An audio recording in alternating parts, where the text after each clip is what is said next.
Gary Patterson will be the next defensive coordinator at USC.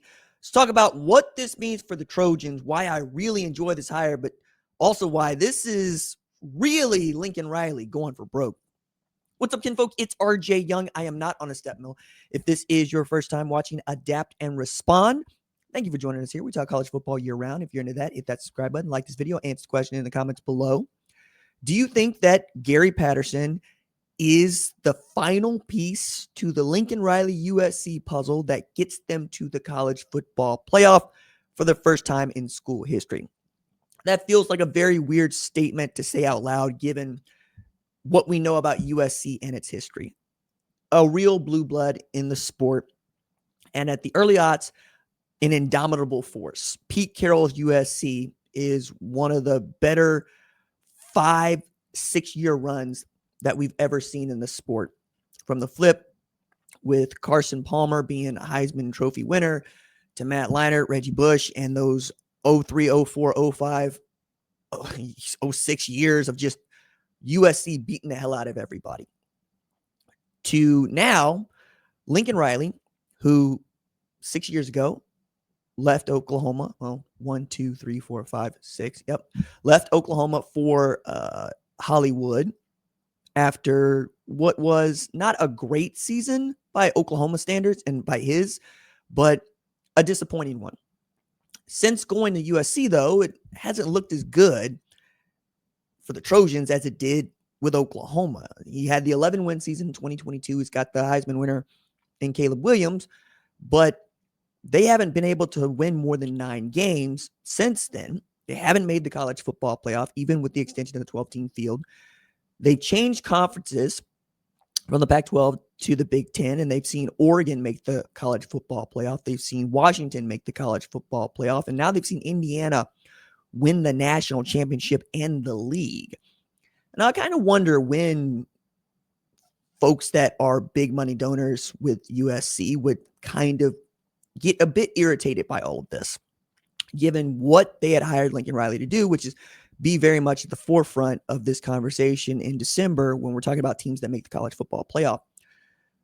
But as he has gone from Caleb Williams to Miller Moss to now Jaden Mayava, and he has retooled the offense and hired D'Anton Lynn, we expected they're going to get there. They didn't. They gave up 34 points to Notre Dame. They gave up same to Texas Christian in the bowl game. It never felt like the offense was a thing holding back SC, but that's never how it feels with Lincoln Riley as your head coach and even as your play caller. It's always going to be the defense. Because Riley's style of offense is still, we want to score on every play. We're running for chunk yards, or we're throwing for chunk yardage. We're going to have a Biletnikoff Award finalist, if not a winner. And we're going to have a quarterback that can take care of himself, run around a little bit, and if he has a good season, probably going to be in the Heisman Trophy conversation.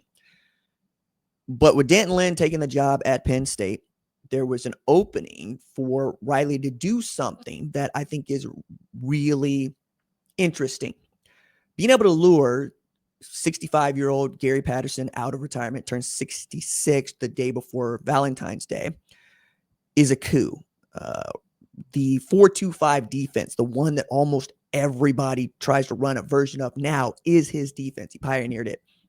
And he made it famous at Texas Christian. But people forget that Patterson coached at New Mexico, Tennessee Tech, Navy, all before getting that shot to be the coordinator at TCU. And then after taking the head coaching job at Texas Christian, did what, frankly, only Indiana has been able to do here in the last 2 years, which is identify talent that not recruited highly, 2-star, 3-star recruits, put them on a meal plan, right?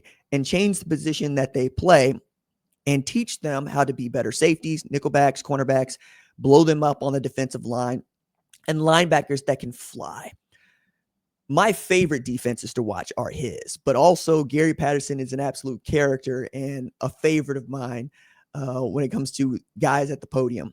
You know, with that trademark visor you would have and the sweat towel on the sideline, coaching the hell out of it. I'll never forget how he felt after watching Kyler Murray just kind of run around and make fun of his defense, or so it felt. He said it was recess and it was full blast. He's absolutely losing his mind because he can't. He knows he's called a great defense to stop what's coming, but great players beat great defenses, and that's just how it works. Great defenses beat great offenses. At USC, two things he's going to bring that I pointed out, right? He's going to bring that 4-2-5, and he's going to bring his scheme to it, which is, I mean, this is a man who would call two different coverages to either side of the field. That's one of the things that I always thought was kind of interesting. He would give himself three calls. He would give himself a call for the front six, and then a call to three to one side, and the two to the other. You know, like it's really, really high level football that he is forcing himself to know and call. And his players just got to be in the right place at the right time. The question that I have now is, can you pair Gary Patterson's defense with Lincoln Riley's offense and get the results that I think we all would like to see, which is a dominating and devastating defense that takes the ball away and stops people in the run? Again, that 4-2-5 was very good at stopping people running the football. And the explosive Riley offense that is his trademark. And he is not the kind of guy that's going to give up the play calling privileges. That ain't what he's going to do. He got hired everywhere he's gone because he's an outstanding offensive coordinator and quarterbacks coach. If he can do that on the defensive side, that's pretty good. And now, you know, basically since Mike Stoops, he hadn't really had a head coach as a defensive coordinator for some time. But I think Stoops was stuck in how to dial up defenses in the age of tempo and downfield passing attacks.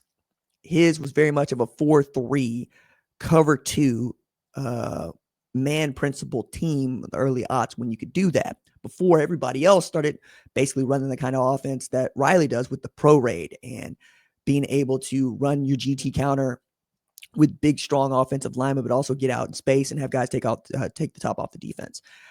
It will be very interesting to me to watch how these teams play, but I should say how these units play, but I really want to hear how they think of each other, because you're going to see Gary Patterson's defense versus Lincoln Riley's offense week in, week out. There are worse things, right? And if you're an SC fan, you need to be excited about this. You really do. Gary Patterson is a college football Hall of Famer, and being able to get that dude to Hollywood, a dude that has been of Texas for a very long time, is huge. And he's going to make it better. It's going to look a little bit unorthodox. He's going to recruit some guys that you never heard of. And all of a sudden, they're going to show up and they're going to start making plays, and you're going to learn their names very quickly. Very excited about this for SC. But again, it's moving the threshold for what we expect for Lincoln Riley once again. Got to make the college football playoff in 2026, because what else are you here to do?